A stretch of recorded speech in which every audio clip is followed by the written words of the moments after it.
Soy Fernando Díaz Villanueva, hoy es 27 de octubre de 2022 y esto es La Contracrónica.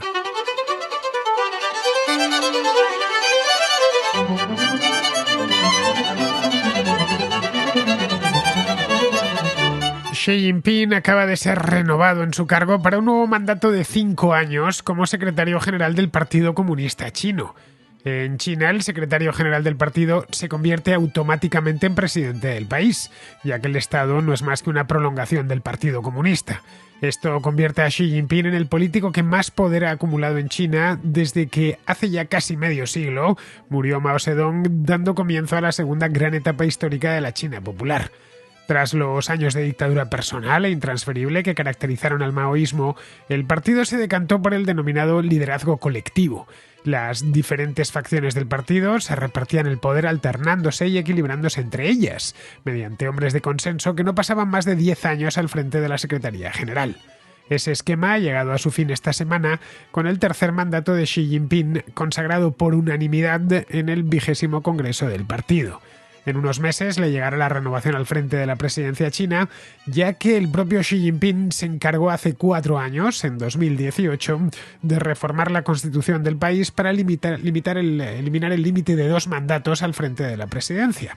Podrá, por lo tanto, seguir en el poder todo el tiempo que desee, al menos mientras el cuerpo le aguante. Tiene 69 años y goza de buena salud, por lo que es previsible que si no se presenta ningún imprevisto, encadene otros 2 mandatos, lo que nos llevaría hasta mediada la siguiente década. Para entonces, Xi Jinping quiere que China se haya convertido ya en un país plenamente desarrollado, instalado en el primer mundo y, por supuesto, en la primera potencia mundial, por encima de los Estados Unidos. Pero eso no dejan de ser planes de futuro que pueden o no materializarse. Todos los regímenes, especialmente los dictatoriales, se creen eternos y luego resulta que no lo son tanto. Por de pronto, Xi Jinping ha conseguido todos los objetivos que se planteó hace 10 años en términos de consolidación del poder. Su poder hoy es absoluto e incontestable. Nadie le hace sombra. No hay facciones, no hay contrapesos. Las familias dentro del Partido Comunista simplemente se han esfumado, han desaparecido. El problema es que con un grupo de hombres que no hacen oposición, aunque sea tímida y a nivel interno, hay muchos menos controles y equilibrios. En un sistema de partido único como es el chino, esos controles y equilibrios son siempre frágiles, pero al menos en el pasado había varios grupos que competían entre sí y se vigilaban mutuamente, obligándose a corregir el rumbo. Eso podría conducir a muchos errores de apreciación, ya que el destino del partido y el del país quede unido al del líder providencial. Ahora solo hay una facción que domina el partido, la personal, la de Xi Jinping. El partido, por lo demás, ha sido depurado en profundidad a lo largo de los últimos años y este congreso ha servido para dar los últimos retoques a la purga y escenificar el nuevo partido con su líder máximo al frente. Hace ya mucho tiempo que a Xi Jinping nadie le discute dentro del partido. Desde ahora ni siquiera esta gente figurará en los órganos de decisión. El partido es una extensión de Xi Jinping y tratándose de China, hablar del partido es hablar del Estado. Esto podría terminar llevando al país a un callejón sin salida.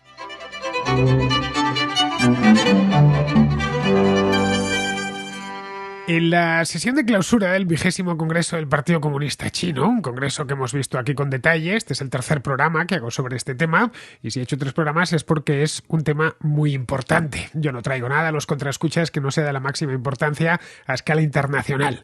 Bien, pues en esta sesión de clausura el secretario general del partido, Xi Jinping, anunció entre aplausos de un montón de gente, de 2.000, creo que eran 2.300 o 2.400 compromisarios que asistían entusiasmados en el gran salón del pueblo, que el Congreso, decía Xi Jinping, había sido un éxito total y absoluto. Y ciertamente lo fue, no seré yo quien se lo niegue, pero solo para una persona, para el propio Xi Jinping, que salió de él convertido en algo parecido al nuevo Mao Zedong. Digo parecido porque no es exactamente lo mismo y eso lo vamos a ver a lo largo del programa de hoy. Xi Jinping no quiere establecer tampoco comparaciones con el fundador de la República Popular China porque, aunque su retrato cuelga de la puerta de Tiananmen, que es este edificio con una puerta tan famoso en la misma plaza de Tiananmen, en el centro de Pekín, la figura de Mao Zedong en la China contemporánea, en la China de nuestros días, es ligeramente controvertida. Es el padre del comunismo chino, es el padre de la República, eso es obvio y todo el mundo lo sabe, pero también es el responsable de algunos fracasos muy sonados que nadie quiere recordar, y menos que nadie el propio partido, como por ejemplo el gran salto adelante de los años 60, de principios de los 60, o la Revolución Cultural de 1968, 67-68, que vinieron acompañados de formidables purgas internas, especialmente al partido le afectó muchísimo la Revolución Cultural, y de millones de muertos, en concreto el gran salto adelante que ocasionó unos 40 millones de muertos a principios de los años 60. Bueno, muchos de estos muertos y por supuesto todos los purgados estaban dentro del partido. De ahí que estas cosas, estos excesos, no quieran recordarlos demasiado. Mantienen el retrato, mantienen el nombre, pero hasta ahí. Tampoco se menea mucho porque el recuerdo que los chinos, que todavía recuerdan el maoísmo, que evidentemente cada vez son menos, pues el recuerdo del maoísmo de esos años de China, de esas décadas, tampoco es muy bueno porque pasaron mucha hambre y muchísima necesidad y el régimen dio su peor cara, teniendo en cuenta que el régimen comunista chino siempre ha tenido una cara horrorosa. Bien, Xi Jinping no es, por lo tanto, una reencarnación de Mao, tal y como a veces se afirma. De hecho, rara vez se refiere a él en los discursos. Xi no guarda, de hecho, personalmente, buenos recuerdos personales del maoísmo.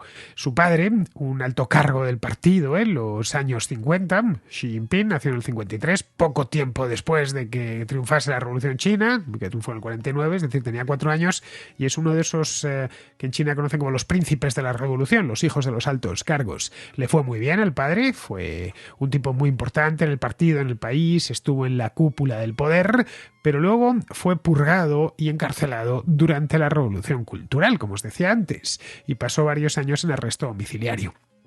Cuando alguien caía en desgracia, en la China de Mao, bueno, en la Rusia de Stalin o en cualquier régimen comunista, no solo lo pagaban en la Cuba de Castro, actualmente, vamos, no solo lo pagaba el purgado, sino que lo pagaba también toda su familia. En este caso a Xi Jinping le pilló siendo un jovenzuelo y pudo reconducirse. Bueno, ni un jovenzuelo, era un adolescente. Se esforzó a partir de ahí en ser un militante ejemplar para que le perdonasen los pecados paternos. De cualquier modo, la nueva China llegó siendo Xi Jinping muy joven. La nueva China, o la segunda etapa que os comentaba en la introducción de la República Popular China, un régimen que, ya digo, empezó en el 49, celebró sus 70 años hace poco, pues tiene 2 etapas claramente marcadas por la muerte de Mao y la reconversión que se hizo posteriormente, en la segunda mitad de los años 70. Fue la transición al estilo chino. Bien, pues coincidió además con la transición española porque Mao Zedong y Francisco Franco eran casi de la misma edad. Habían nacido casi a la vez, creo que Franco es del 1892, y Mao Zedong era de 1893. Uno murió en el 75 y el otro murió en 1976. Eran de la misma generación.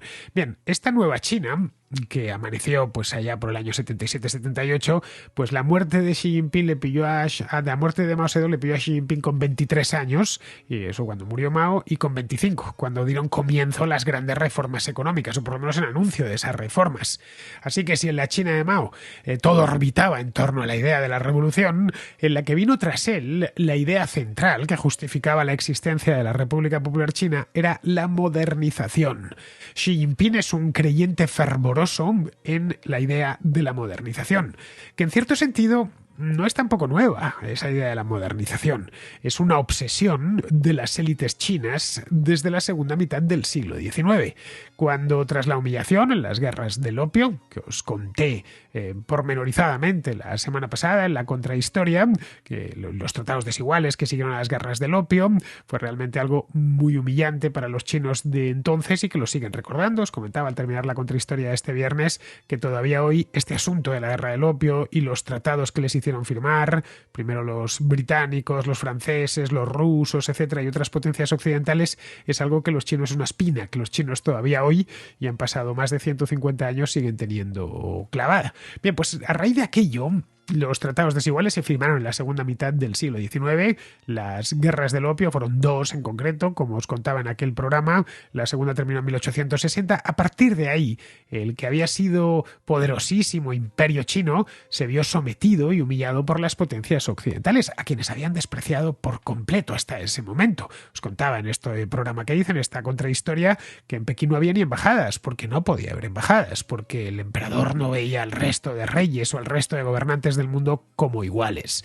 Bien, esto para ellos fue un despertar amargo para los administradores del Imperio Qing, estoy hablando, no a los actuales, que lo tienen bien presente. En aquel momento el Reino Unido llegó incluso a arrebatarles porciones de su territorio, como el caso de Hong Kong. El imperio de la dinastía Qing trató en aquel momento de modernizarse, puso en marcha un proceso de modernización, al principio tímido, luego le fue dando algo más de velocidad, pero no tuvo éxito esa modernización de los Qing porque las estructuras internas del imperio simplemente lo impedían. Era un imperio imposible de modernizar. Con la República China, proclamada en 1912 y que sigue existiendo en su forma taiwanesa, se volvió con la misma idea. Hasta, tuvieron que despedir al emperador y empezar casi desde cero, y se volvió con esa misma idea hasta que estalló la Guerra Civil, ya en los años 20 del siglo pasado, continuada poco después por la invasión japonesa. El programa de modernización en aquel momento era, pues parecido al que habían emprendido los japoneses décadas antes. Vamos a tratar de copiar a los occidentales todo lo que sea digno de ser copiado, su sistema político, su manera de organizarse, etcétera. Esa era la idea de los fundadores de la República de China, pero es una república que tuvo sus primeras décadas fueron realmente duras. Se enfrentaron primero entre ellos y luego posteriormente entraron los japoneses, tuvieron que unirse nacionalistas y comunistas para luchar contra los japoneses y luego reanudaron la guerra civil hasta el año 49, cuando esa guerra la ganó Mao Zedong y los comunistas. Digamos que China tiró a la basura la práctica totalidad de la primera mitad del siglo XX. Luego, ya con los comunistas en el poder a partir del año 49, esa idea de la modernización se mantuvo. Era una idea diferente, obviamente, que diferente a la de la República de China, pero se mantuvo. El programa de modernización maoísta consistía, en esencia, en replicar lo que habían hecho, lo que estaban haciendo en aquel momento en la Unión Soviética. 1949 es el momento álgido del estalinismo. Pero claro, eso, a 30 años vista, 30, en 10 años ya lo habían experimentado. No consiguió más que empobrecer aún más al país, que en los años 70 tenía una de las rentas per cápita más bajas del mundo. China era un país, en aquel entonces, los que tengáis edad lo recordaréis, todavía incluso en los años 80, que todo el mundo conocía, porque hay muchos chinos, pero que nadie se lo tomaba muy en serio desde el punto de vista económico. No era un país del que saliese nada en especial, no había productos chinos. En mi infancia no había productos chinos, venían de Taiwán, y ponía así, Made in Taiwan. No existían quizá palillos para comer y poco más. No existían los productos chinos como empezaron a entrar a partir de los años 90. China era un país extraordinariamente pobre, hasta unos extremos que hoy, especialmente entre los jóvenes, os costaría creer. Desde 1978, la modernización en China, es decir, de 3 años después de la muerte de Mao Zedong, la idea de modernización volvió a cambiar. Y es la que estableció Deng Xiaoping, abriendo la economía china al mundo y adoptando muchas soluciones de mercado, como por ejemplo el reconocimiento de la propiedad privada, el reconocimiento del libre comercio, aunque eso sí, sin tocar ni una sola coma del sistema político de partido único. La China popular no iba a convertirse de nuevo en la República de China de 1912. No iban a imitar a Taiwán, que en los años 70 ya les estaba yendo bastante bien. Es decir, mantenían lo principal, la parte política, pero en la parte económica abrían la mano. Y hasta cierto punto se planificaban y se siguen planificando los objetivos, los grandes objetivos de desarrollo y el camino, el rumbo, el sendero por el que debería discurrir China en el futuro. China sigue teniendo planes quinquenales, aunque son de naturaleza algo distinta a los que se aprobaban en la Unión Soviética la economía no está toda, evidentemente, en manos del Estado. Deng Xiaoping en su momento hablaba de 4 modernizaciones. De hecho, lo decía con esta palabra, modernización, para que nos hagamos una idea de lo importante que era eso de la modernización. Decía Deng Xiaoping que China tenía que acometer la modernización industrial, la modernización agrícola, la militar y la científica, para poderse igualar a Occidente. Esas modernizaciones se abordarían con herramientas típicamente capitalistas, dejando al partido como un director de orquesta con muchísimos poderes, pero director director de orquesta, no sería el encargado de hacer directamente esas modernizaciones. A lo largo de los años 80, esos planes se fueron concretando en zonas abiertas al comercio mundial, zonas económicas especiales que llamaron, en metas bien definidas, como impulsar el crecimiento del PIB a cualquier coste, para que la prosperidad alcanzase a todo el mundo, a casi todo el mundo, incluso a las capas más humildes de la sociedad. En los sucesivos congresos del partido, lo único que se ha hecho es ir afinando los objetivos, esos objetivos a 5 años que siempre pasaban por el crecimiento del PIB y por la modernización a toda costa. Pero siempre, insisto, todo ha pasado por ahí, porque el país se enriqueciese. En el penúltimo congreso, que fue el 19º, que se celebró hace poco, hace 5 años, en 2017, Xi Jinping se atrevió incluso a poner fecha a la culminación de esa modernización. Dijo que iba a ser en el año 2035. Para entonces, según Xi Jinping, China no solo se habrá incorporado al primer mundo, habla de que debería tener ya una renta per cápita de unos $30.000 al año, lo que dejaría a la República Popular China más o menos desde el punto de vista de renta per cápita en donde está España aproximadamente, sino que además lo habrá hecho por la puerta grande, porque aunque los chinos no sean tan ricos como los estadounidenses o los canadienses o los alemanes, el país sí que será el país más poderoso del planeta, por encima de los Estados Unidos. Esos son los planes. Ojo, estoy hablando de 2017, no es que lo hubiera dicho Xi Jinping esta semana con el Congreso el 20º, no, lo dijo en el 19º ya. Bien, en ese momento, en ese año, 2035, la mayor parte de los chinos pues tendrán una renta per cápita similar a los países del sur de Europa. Su influencia, por supuesto, se dejará sentir en todo el mundo, y desde el punto de vista militar, que eso cuenta y bastante para Xi Jinping, el ejército chino podrá mirarse cara a cara con el de Estados Unidos y con el de todos sus aliados.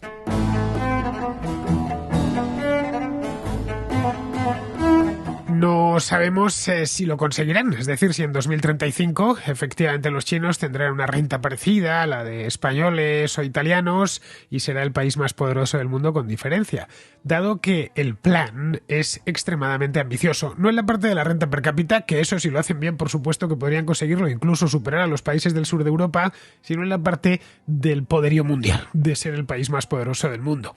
De puertas adentro, la propaganda se encargará por supuesto de convencer a los chinos que ha sido así, que son ya el país más poderoso del mundo y que el resto de países les miran con respeto y admiración y algo de temor también. Fuera no podrán imponer el relato del partido, porque no lo pueden imponer porque no gobiernan ahí, pero es indudable que mucho antes de que llegue 2035, no falta tanto, estamos solo a 13 años vista, China ya se ha transformado en la segunda potencia mundial, y esto es desde hace unos años ya, la segunda potencia económica mundial, alterando de manera drástica el juego de equilibrios que apareció tras el final de la Guerra Fría, en el año 1991. En el apartado económico, el peso de China es tal que pase lo que pase allí, incide directamente en toda la economía mundial. Aunque eso sí, aún está lejos de igualar el PIB per cápita y el dinamismo empresarial del bloque occidental. La cuestión es qué pasará una vez el régimen chino haya dado por formalmente concluida la modernización, que les habrá llevado pues casi 100 años, ¿no? Bueno, casi 100 años no, casi 200 años, si nos vamos a las primeras muestras o voluntad de modernizarse después de las guerras del opio. Es decir, ¿en qué se centrará el partido? ¿En qué concentrará su atención para justificar la existencia de sí mismo como partido y de la República Popular China? Bien, eso es una incógnita porque no han pasado los 13 años que tienen que pasar, y de esto podremos hablar pues allá por el año 2036 o 2037.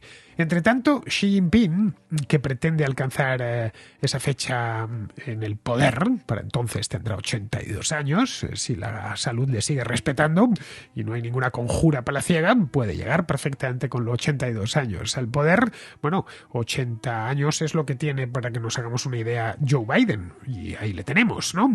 Eso sí, no está en las mismas condiciones que está, por ejemplo, qué sé yo, Donald Trump, que es algo más joven, pero no mucho más joven. Es decir, los 82 años de nuestra época no son los 82 años del siglo XVIII. Bien, para entonces tendrá 82 82 años, que es una edad que en el caso de China hay que fijarse en ella porque tiene cierta carga simbólica. 82 años son los mismos que tenía Mao Zedong en el momento de su muerte, en 1976. Bien, pues lo que pretende Xi Jinping es estar ahí, empalmar los mandatos.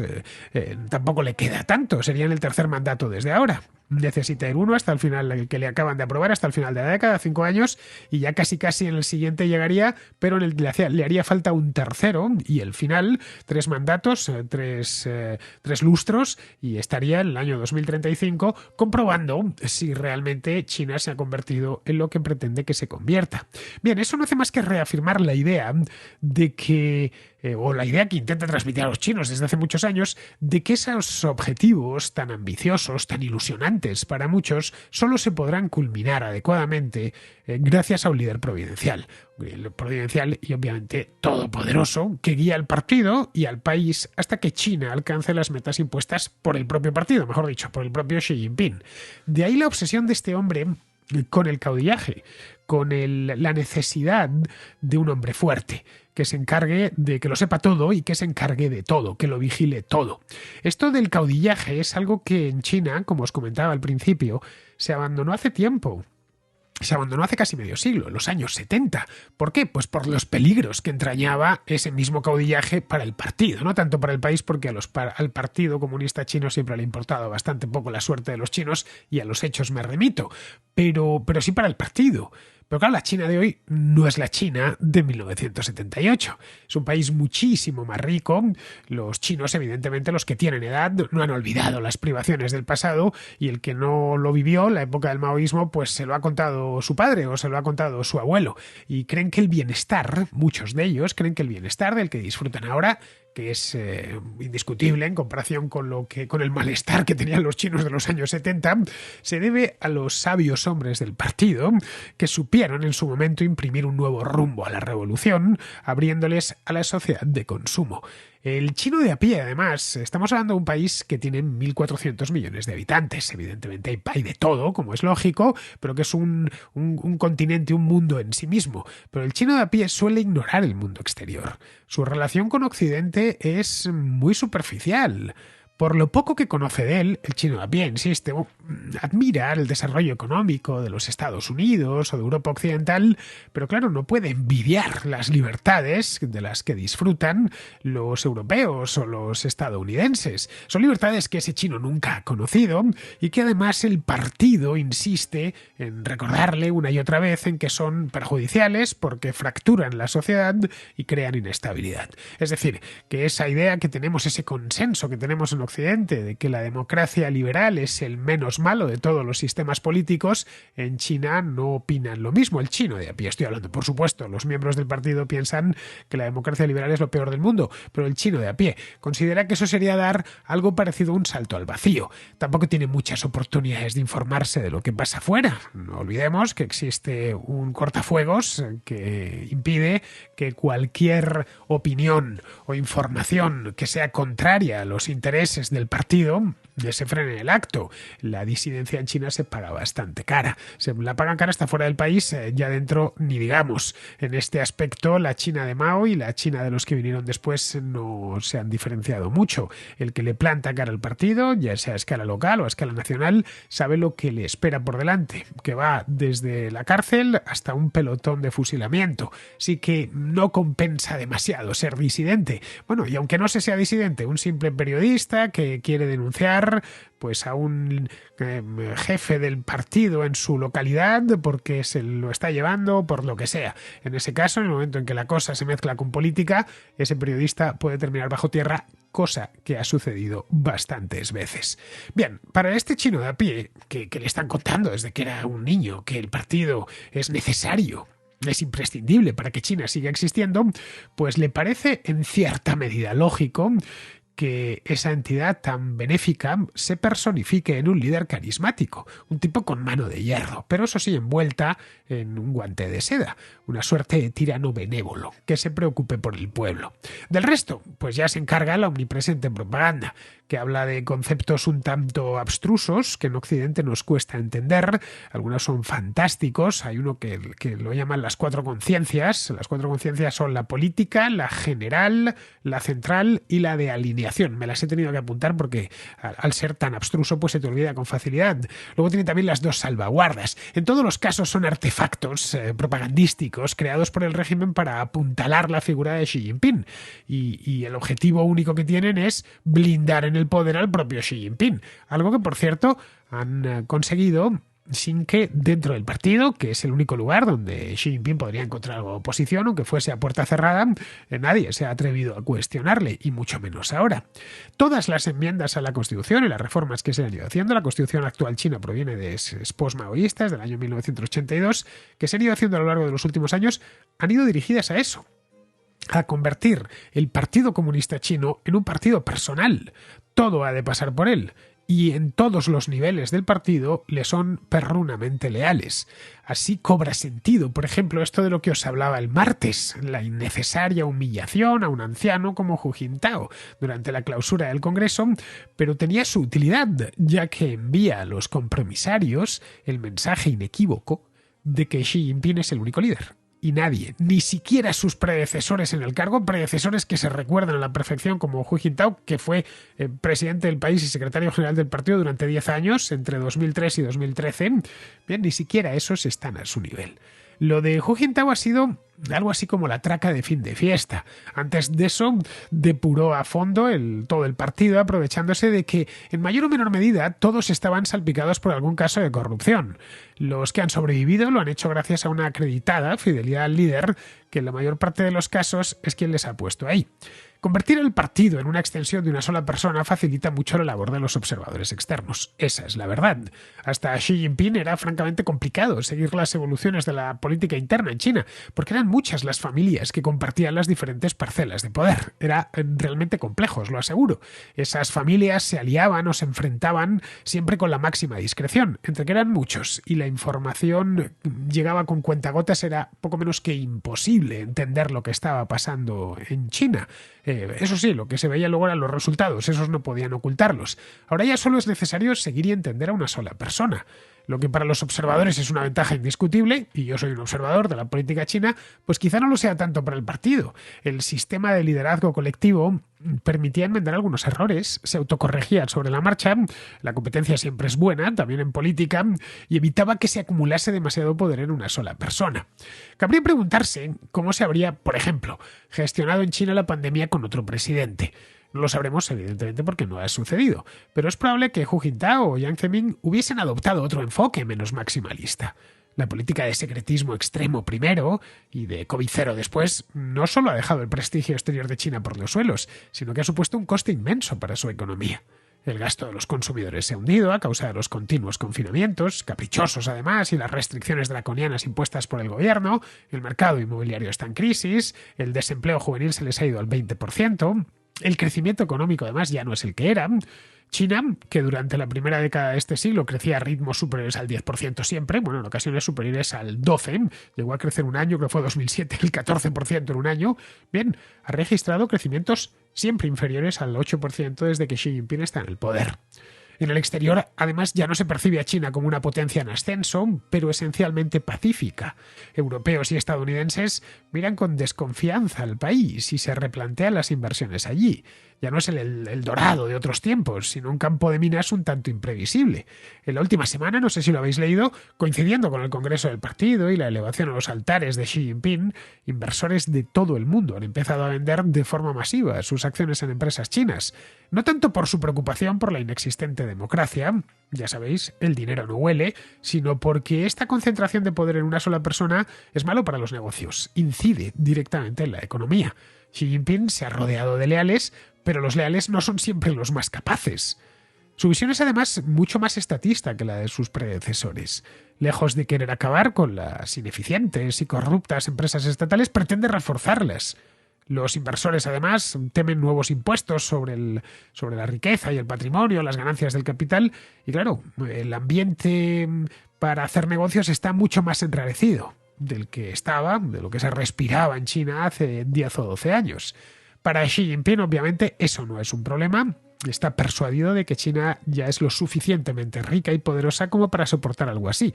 El mercado interior es grande y los años de expansión han dejado muchas reservas. Su visión de un hombre, un partido y un Estado, con un objetivo común, no puede permitirse las debilidades y concesiones del pasado.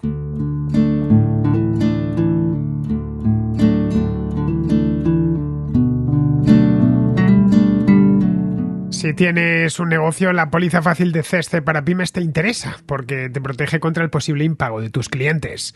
Su contratación es rápida y sencilla.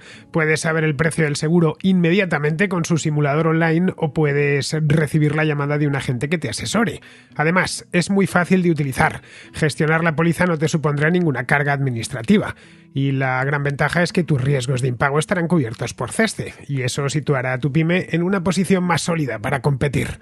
Con la póliza fácil pagas una prima fija que se ajusta al volumen de facturación de tu negocio. Pero es que ahora Ceste tiene una promoción especial para todos los contraescuchas. Hasta final de año, la tarifa plana para el análisis de todos tus clientes te costará solo €1 durante el primer año de contratación.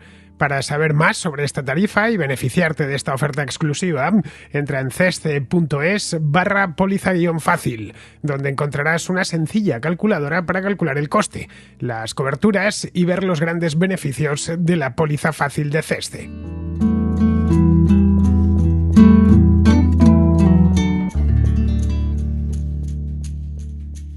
Bien, vamos con la contrarréplica. Empezamos con Santiago, que pregunta por las próximas elecciones en España. Bueno, lo primero, darte las gracias por los programas.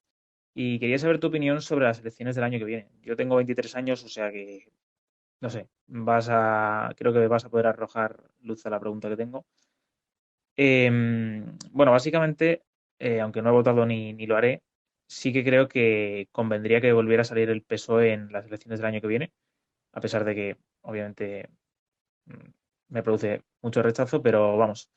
¿El por qué? Pues porque si sale ahora el PP, que pues, hay posibilidades de que salga, obviamente, va a volver el discurso de la izquierda, ¿no? Como en 2011, si no me equivoco. Yo no lo tengo muy estudiado tampoco. Pues de todo el tema de la precariedad, de los recortes, ¿no? La derecha haciendo todo eso y se movilizarán en la calle, vamos, como hace siempre la izquierda, vamos, que van a tener la oposición perfecta. O sea, yo creo que lo que mejor les viene ahora mismo a la izquierda en el 2023 es estar en la oposición. Y por eso precisamente lo conveniente sería que no lo estuviera.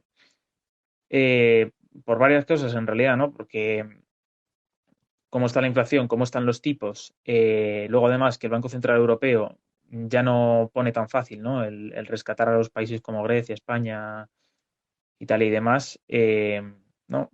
Pues obviamente sí o sí, aunque ya de por sí lo va a hacer el PP, pero sí o sí va a haber que recortar el gasto, sanear las cuentas. Y si todas estas consecuencias, en vez de que son consecuencias de la mala política del PSOE, en cierto modo, y sobre todo también de la Mundial, obviamente, pero vamos, el PSOE tiene gran parte de la culpa, si todas esas se las come el PP, pues eso, lo mismo, a los 4 años o antes incluso, por moción de censura, tenemos al PSOE de nuevo en el gobierno y con muchísima más fuerza y pudiendo gastar mucho más, porque tienen el discurso perfecto. Sin embargo, si esas consecuencias se las come todas el PSOE, eh, el PSOE mismo va a tener sí o sí para, por ejemplo, cobrar ¿no? las ayudas estas del Banco Central Europeo, va a tener que recortar y que sanear las cuentas. Y no solo ya que lo haga el PSOE y no lo haga el PP, esa es una ventaja, sino que lo haga el PSOE por cómo es España, que está el PSOE State of Mind, ¿no?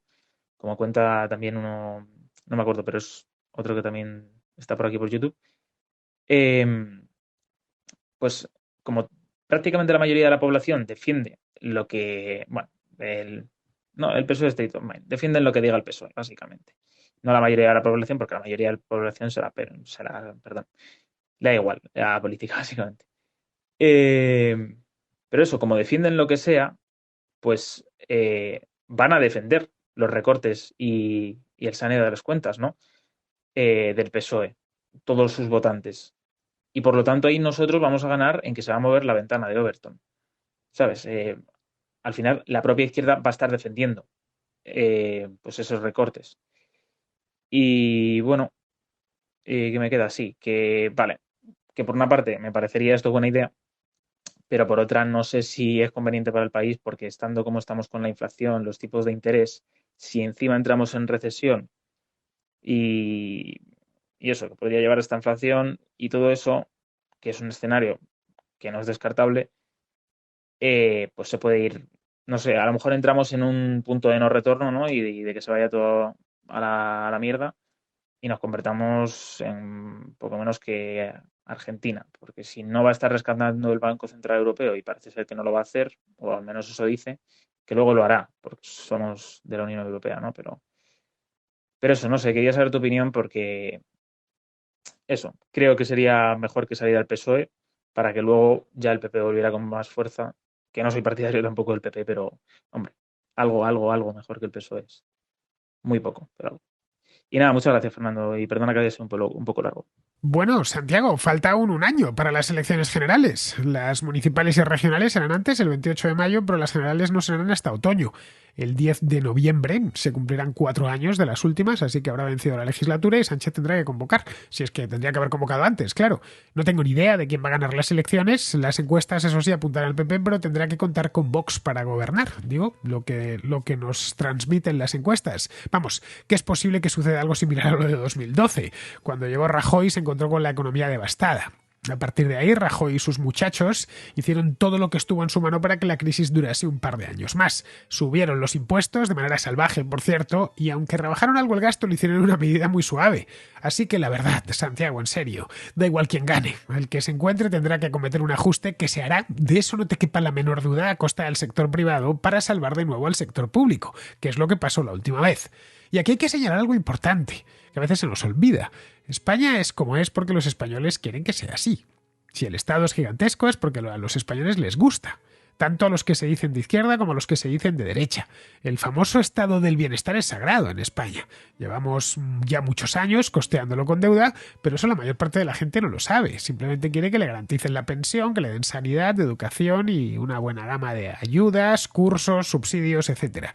Nadie pone en duda el esquema principal, que no es otro que la mitad de la población trabaje para la otra mitad. Cuando vienen mal dadas, ¿qué pasa? Pues que se exprime a los que aportan y asunto resuelto. Ya está, no hay mucho más. Esto es lo que hay. Puedes tomarlo o dejarlo, pero si lo dejas, debes saber que por ahí por el mundo no atan precisamente a los perros con longaniza. Así que llegado el momento, gobierne quien gobierne, tendrá que hacer el ajuste porque el Estado en España no tiene capacidad de emitir moneda. Otra cosa distinta es el proyecto, ya muy avanzado, por cierto, de ir demoliendo poco a poco el sistema del 78, el proyecto que tiene Pedro Sánchez y sus socios. La degradación institucional a estas alturas yo creo que es enorme. No hay institución del Estado que no hayan tocado para ponerla a su servicio. Eso sí que es grave, por lo que lo ideal es que este PSOE y todos los que lleva de la mano salgan del poder cuanto antes. Si es dentro de 6 meses, mejor que dentro de 12. Bien, vamos ahora con Ángel, que nos habla de Rishi Sunak y del presunto golpe de Estado de la City londinense. Buenos días, Fernando y Contraescuchas. El mensaje de hoy es relacionado, ¿no? Está relacionado con el tema que has tratado en la contracrónica de hoy, ¿no? De esta noche, donde hablas, del ascenso al poder, del ascenso a ser primer ministro del Reino Unido de Sunak, ¿no? Sunak, que como bien has dicho, ¿no? Es un hombre que se presentó ya en la anterior dimisión. De hecho, fue el que provocó, ¿no?, la anterior dimisión del señor Johnson. Y, y como has introducido también, ¿no? Es un hombre que, que es de la City, es un hombre de Goldman Sachs, ¿no? Es el hombre de la banca, es el hombre de la City, es el hombre del aparato financiero del Reino Unido que, si bien no pudo, ¿no?, ganar la presidencia, ¿no?, podríamos decir, del Reino Unido en las anteriores primarias, por llamarlas de alguna manera, ¿no?, contra Liz Truss,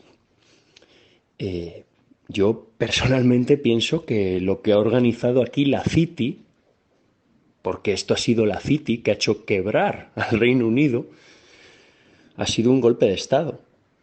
Ellos querían tener a su hombre, ¿no?, dentro del gobierno para hacer y deshacer a su antojo, y como no lo consiguieron, debido a que la militancia prefirió atrás que al multimillonario, ¿no?, que al hombre rico, que al hombre de la City, pues vamos a organizarlo nosotros. Y los que han hecho quebrar, ¿no?, los que han hecho quebrar al Reino Unido ha sido la City, por un proceso que ya ha sido explicado, ¿no?, en numerosas ocasiones, y que, pues, como desencadenante, ha logrado meter a su hombre en el 10 de Downing Street, ¿no?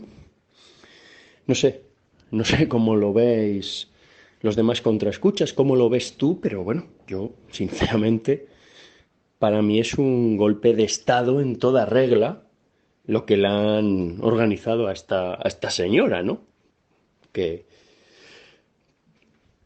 la han quitado por la vía rápida, ¿no? 45 días ha durado y mucho me ha parecido, ¿eh? Así que nada, un saludo y hasta otra, amigos. Bueno, Ángel, esto que nos has contado es una especulación tras otra que das, eso sí, por segura. Si tienes pruebas de todo lo que has dicho, me gustaría que me las facilitases porque me iba a salir un programa excepcional. Vamos, que me iban a dar el Pulitzer después. Bien, vayamos a los datos y a los hechos.